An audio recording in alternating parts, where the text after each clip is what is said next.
பல்வேறு கொள்ளையர்களை, பல்வேறு கொலைகாரர்களை, கன்னமிட்டு செல்பவர்களை துரத்தி பிடித்து வேட்டையாடியதன் நோக்கம் இன்றைக்கு தமிழகத்தை விட்டு அண்டை மாநிலங்களுக்கு சமூக விரோத சக்திகள் குடிபெயர்ந்து கொண்டிருக்கின்றன. வர வர நாடு ரொம்ப கீழிறங்கி போய்விட்டது. போக போக படிப்பு பெருகுகின்ற போது நாட்டினுடைய தரம் பெருக வேண்டும்.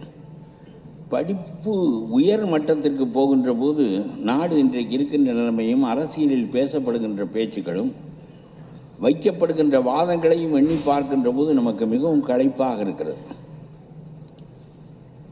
நீங்கள் எண்ணி பாருங்கள், மத்திய அரசாங்கம் PM ஸ்ரீ என்ற ஒரு திட்டம் வைத்திருக்கிறது. அந்த PM ஸ்ரீ திட்டத்தில் ஒரு 400-500 கோடி ரூபாய் தமிழ்நாட்டுக்கு கொடுப்பார்கள் போல் இருக்கிறது. அதிலே இந்தியை நீங்கள் ஏற்றுக்கொண்டால் தான் அந்த திட்டத்திலே நாங்கள் பணம் தருவோம் என்று அவர்கள் சொல்லிவிட்டார்கள் என்பதற்காக இவர்கள் நாங்கள் இந்தியை எதிர்க்கிறோம், ஆனால் அந்த பணமும் வேண்டும் என்று இடையறாமல் சொல்லிக் கொண்டிருந்தார்கள். கேந்திரிய வித்யாலயம் இருக்கிறது, நவோதய வித்யாலயம் இருக்கிறது. இவையெல்லாம் மைய அரசினுடைய கொள்கைப்படி நடத்தப்படுகின்ற பள்ளிக்கூடங்கள். அதிலே இந்தி இருக்கும். அதுபோல் PM ஸ்ரீ திட்டத்திலும் இந்தி இருக்கும். உனக்கு வேண்டாம் என்றால் விலகி கொண்டு போ. என்ன 400-500 கோடி ரூபாய் என்ன பெரிய சங்கதியா? ஆனால் அவர் என்ன சொன்னார் என்றால், வாதங்கள் எப்படி முன்வைக்கப்படுகின்றன என்பதற்காக நான் இதை சொல்லுகிறேன். அந்த திட்டத்தில் உள்ள ஒரு 400-500 கோடி ரூபாயை மத்திய அரசாங்கம் தர மறுத்து விட்ட காரணத்தினாலே வாத்தியார்களுக்கு சம்பளம் போட முடியவில்லை என்று சொன்னார். 48,000 கோடி கல்விக்காக ஒதுக்கப்படுகின்ற தமிழ்நாட்டில் 48,000 கோடி வரவு செலவு உள்ள கல்வி திட்டங்களில் வாத்தியாருக்கு சம்பளம் போட இந்த 500 கோடி ரூபாய் வராத காரணத்தினாலே தான் சம்பளம் போட முடியவில்லை என்று சொன்னால், எவ்வளவு கேட்பவனுக்கு புத்தி இல்லை என்றால் கேழ்வரகில் நெய்வடியும் என்று சொல்வது போல மக்கள் அப்படி இல்லை. ஆனால் இது போன்ற வாதங்கள் முன்வைக்கப்படுகின்றன. நீ சொல்லு, அந்த பணமும் எங்களுக்கு தந்தால் நல்லது, நாங்கள் இந்தியை ஏற்றுக்கொள்ள மாட்டோம் என்று சொல்லிவிட்டு போ. இல்லாவிட்டால் இதெல்லாம் 500 கோடி 800 கோடி என்ன பெரிய தொகையா? நாங்கள் கடனே 8 லட்சம் கோடி வைத்திருக்கிறோம். இதில் என்ன 500 கோடியும் 300 கோடியும் வந்து என்ன ஆக போகிறது? ஆனால் இதனாலே தான் வாத்தியார்களுக்கு, ஏனென்றால் வாத்தியார்களுக்கு ஒரு மாதம் 1.5 மாதம் சம்பளம் போடாமல் வைத்திருந்தார்கள். இன்னமும் நம்முடைய நாட்டில் கல்லூரிகளில் வேலை பார்க்கின்ற ஆசிரியர்களில் 7,000 பேர் 15,000 ரூபாய் சம்பளத்திற்கு வந்து 25,000 ரூபாய் சம்பளத்திலே தான் இன்னும் 30-40 ஆண்டுகளாக வேலை பார்த்து கொண்டிருக்கிறார்கள். அவர்களெல்லாம் நிரந்தரமாக்க முடியவில்லை. நிரந்தரமாக்கினால் 1 லட்சம் சம்பளம் கொடுக்க வேண்டும். ஆகவே அவனை 15,000 20,000 வைத்து தேய்ப்பது என்று நீ முடிவெடுத்தால் இது என்ன அரசாங்கம் நடத்துகிற லட்சணமா என்று கேட்கின்றேன் நான். எத்தனை பேர் தற்காலிகமாக கொஞ்ச காலத்துக்கு வைத்திரு, தற்காலிகமாக 30 ஆண்டுகளாக அந்த ஆசிரியர்களை நீங்கள் வைத்துக் கொண்டிருக்கிறீர்கள். அவன் திருமணமான போது ஒரு அம்மா என்னிடம் சொன்னார்கள், இவர் வாத்தியாராக இருக்கிறார், பெர்மனண்ட் ஆகி விடுவார், 1 லட்சம் ரூபாய் 1,5 லட்சம் ரூபாய் சம்பளம் வாங்குவார் என்று நம்பி நான் வாழ்க்கைப்பட்டு விட்டேன். கடைசியில் இவர் 20,000 ரூபாய் தான் இன்றைக்கு வாங்கி கொண்டிருக்கிறார் என்று சொன்னபோது, இது உங்களுடைய கணவருடைய மோசடி அல்ல, அரசாங்கத்தினுடைய மோசடி என்று சொன்னேன். அவ்வளவு PM ஸ்ரீ திட்டத்தில் ஒரு 500-800 கோடி ரூபாய் தராத காரணத்தினாலே ஆசிரியர்களுக்கு சம்பளம் போட முடியவில்லை என்று இவர் சொன்னது எனக்கு ஒரு கதை ஞாபகத்துக்கு வந்தது. ஒரு ஊரில் ஒரு செட்டியார் இருந்தார், ரொம்ப வசதியானவர். ஒரு திருடன் ரொம்ப நாளாக அவரை கவனித்து கொண்டே இருந்தான். இவர் வீட்டிலே அடித்து விட்டால் பிறகு வாழ்க்கைக்கு நாம் செட்டில் ஆகி விடலாம் என்று முடிவு செய்து, அந்த காலத்தில் கண்ணக்கோல் வைத்து திருடுகிற பழக்கம் உண்டு. ஆகவே ஒரு அமாவாசையை தேர்ந்தெடுத்தான். கும்மிருட்டாக இருக்கும் அன்றைக்கு போய் கண்ணக்கோல் வைப்போம் என்று அவன் முடிவெடுத்தான். சரி என்று சொல்லி நல்ல மழை பெய்திருந்தது, அமாவாசை இருட்டு. செட்டியார் உள்ளே உறங்கி கொண்டிருந்தார். இவன் போய் சுவரிலே கண்ணக்கோல் வைத்து சுவரை தோண்டி கொண்டே வந்தான். ஒரு ஆள் நுழைகிற அளவுக்கு அது வந்த பிறகு இவன் உள்ளே தலையை விட்டான். மழை வேறு பெய்திருந்தது, சுவர் வேறு பொது இருந்தது. அந்த சுவர் அப்படியே உடைந்து அவன் மீது விழுந்து அவன் செத்து போய்விட்டான். காலையிலே செட்டியார் எழுந்து பார்த்தபோது இவன் பிணமாக கிடக்கிறான். இதற்குள் அவனுடைய மனைவி ரொம்ப கட்டிக்காரி. செட்டியார் வீட்டுக்கு போயிட்டு 4 மணிக்கெல்லாம் வந்திருக்கணுமே, இன்னும் வரவில்லையே என்று சொல்லி அவள் அங்கிருந்து தேடி வந்தாள். கணவன் பிணமாக கிடப்பதை பார்த்தாள். உடனே நேர அரசனிடம் போனார். கணவரே, அரசரே, என்னுடைய கணவனை இந்த செட்டியார் கொன்று விட்டார் என்று சொல்லி அவள் ஒரு புகார் அளித்தாள். உடனே மன்னன் என்ன ஏதென்றே கேட்கவில்லை. நம்ம பிஎம்சி திட்டத்தை பற்றி முதல்வர் பேசிய பேச்சு போல உடனே நேர காவலனை அனுப்பி செட்டியாரை பிடித்து கொண்டு வா என்று சொன்னான். வந்தவுடன் மன்னன் கேட்டான், செட்டியார் உன் வீட்டில் தானே செத்தார்? ஆமாம். உன்னுடைய சுவர் இடிந்து விழுந்து தானே செத்தார்? ஆமாம். அப்படியானால் அந்த சாவுக்கு காரணம் நீதானே என்று கேட்டார். செட்டியார் நினைத்தார், அவன் திருடன் கண்ணக்கோல் வைத்து சுவர் உடைந்து செத்திருக்கிறான், ஆனால் மன்னன் கேட்கிறான் உன்னுடைய வீட்டில் செத்தான், நீதான் பொறுப்பு என்று.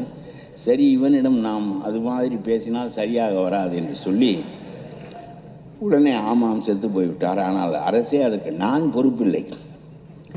இந்த கொத்தனார் ரொம்ப சொதவென்று சுவரை கட்டி விட்டார், ஆகவே அந்த திருடன் செத்து விட்டான். நான் கொடுத்த பணத்திற்கு ஒழுங்காக கட்டியிருந்தால் செட்டியார் செத்திருக்க மாட்டார், கொத்தனாரை கேளுங்கள் என்று சொன்னார். கரெக்ட், கொத்தனாரை கூட்டி கொண்டு வா என்றான். கொத்தனார் வந்தார். ஆஹா, ரொம்ப முட்டாளாக இருக்கிறான், செட்டியார் போன வழியிலே போக வேண்டியதான் என்று அவன் சொன்னான். அரசே, நான் தான் கட்டினேன், அது சொத என்று இருந்தது, எனக்கு தெரியாது. இந்த சித்தாள் தண்ணீரை அதிகமாக ஊற்றி கலந்து விட்டாள், ஆகவே இது சித்தாள் பொறுப்பே தவிர என் பொறுப்பில்லை என்றான். மன்னர் கரெக்ட், சித்தாளை கூட்டி கொண்டு வா என்றார். சித்தாள் வந்தாள். வந்து சொன்னாள், எப்பவும் ஒரு சின்ன பானையில் தண்ணீர் வைத்து வாய் சின்னமாக இருக்கும், அதில் நாங்கள் தண்ணீர் ஊற்றி அதை கலப்போம். இந்த தடவை மண்பாண்டம் செய்து தந்தவன் வாயை பெரிதாக வைத்து விட்டான், அதனால் தண்ணீர் பொதுக்கென்று விழுந்து விட்டது, அதனாலே நான் பொறுப்பில்லை என்றாள். சரிதான், அந்த மண்பாண்டம் செய்பவரை கூட்டிக் கொண்டு வா என்றான் மன்னன். அவர் வந்தார்.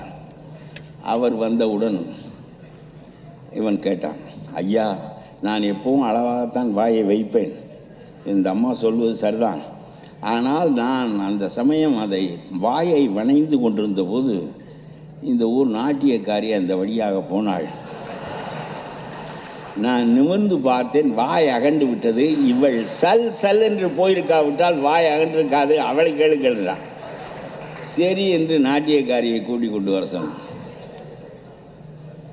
நாட்டியக்காரி சொன்னார், அரசே, நீங்கள் ஆள் அனுப்பியிருந்தீர்கள், வந்து என்னோடும் இருந்து விட்டு அந்த சாரோடும் இருந்து விட்டு போ என்று நீங்கள் ஆள் அனுப்பியிருந்தீர்கள். அந்த சாரை பற்றி பேசாது, போஸ்ட் அடிப்பான், சாரை பற்றி பேசாது.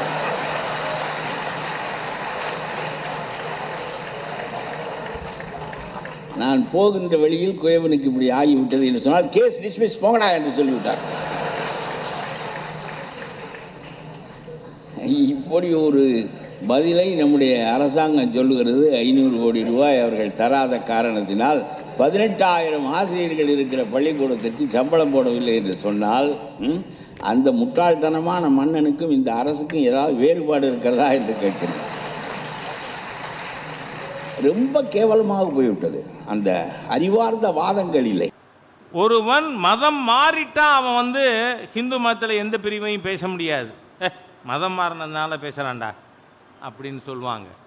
அதனால பாதிரியார்கள், தி கிறிஸ்டியன் மிஷனரிஸு, இந்த நீதி கட்சி மற்றும் திராவிட இயக்கத்தை அவங்க கேப்சர் பண்ணி இவன் ஹிந்து சமுதாயத்தில் நீங்க பிராமணர்களை பற்றி இழிவா பேசணும். ஏன்னா இது எத்தனை வருஷமா இருக்கு, யாரு எங்கேருந்தோ வந்தானா, கைபர் போலன் கணவாய் வழியாக எங்கடா இருக்கு, என்னைக்கு வந்தான், அவன் டேட் ஆஃப் இன்வேஷன் என்ன. இப்போ பானிபட்டு யுத்தம்னு சொன்னோம்னா என்னைக்கு நடந்தது, எங்கே நடந்தது, பிளாசி போர் என்னைக்கு நடந்தது, எங்கே நடந்தது சொல்கிறோம்ல, இது எங்கே நடந்தது சொல்லு.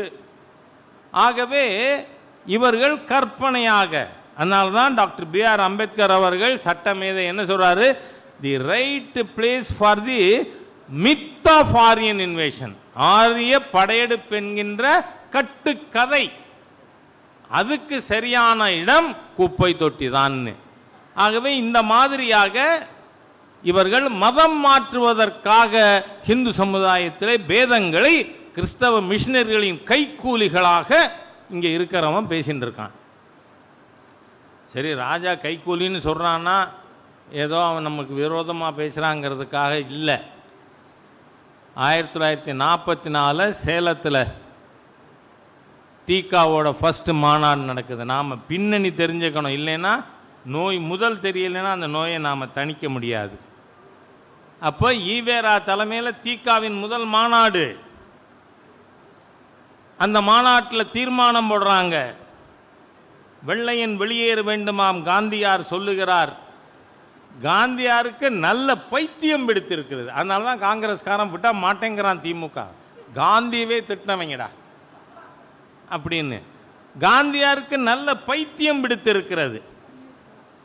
அவருக்கு பைத்தியத்திற்கு வைத்தியம் பார்க்க கூட இங்கிலாந்து தேசத்திலிருந்து தான் வைத்தியரை வரவழைக்க வேண்டும்.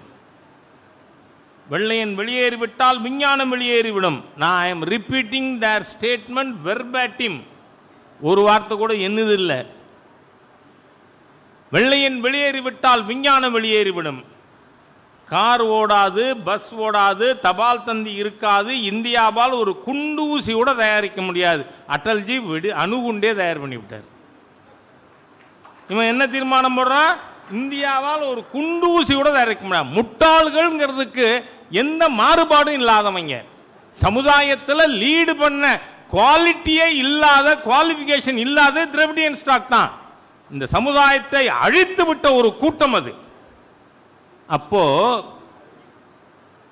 எனவே வெள்ளையன் இந்தியாவை விட்டு வெளியேறக்கூடாது. அப்படி வெளியேறுவதாக இருந்தால் லண்டனில் இருந்து கொண்டாவது சென்னை ராஜதானி ஆள வேண்டும் தீர்மானம் போட்ட தேச துரோகி ஈவேரா. இது ஒரு தரம் இல்லை, 1000 தரம் சொல்லுவேன். இன்னைக்கு நமக்கு நண்பர் ஒருத்தர் கிடைச்சிருக்காரு, நம்மளை விட இன்னும் கொஞ்சம் அதிகமா. இந்த நாட்டை வெள்ளையனுக்கு பட்டயம் போட்டு விட்ட தேச துரோகி. அதனாலதான் ஈவேரா 1947 ஆகஸ்ட் மாதம் 15ஆம் தேதி இது துக்க தினம். அதனால தமிழ்நாட்டில் சென்னை ராஜதானியில் எல்லா வீட்லையும் கருப்பு கொடி ஏத்தன. சுதந்திர தினத்தை கருப்பு துக்க தினம்னு சொன்னவன் தேச துரோகி தானேங்க. அதை துரோகி சொன்னா ஆதாரம் வேணும்னா உங்ககிட்ட இருக்கிற புஸ்தகமே பெரியார் புத்தக பண்ணையில் வாங்கி வச்சிருக்கேன். இவ்வளவு அதெல்லாம் படிச்சதுனால தான் பேச வேண்டியது.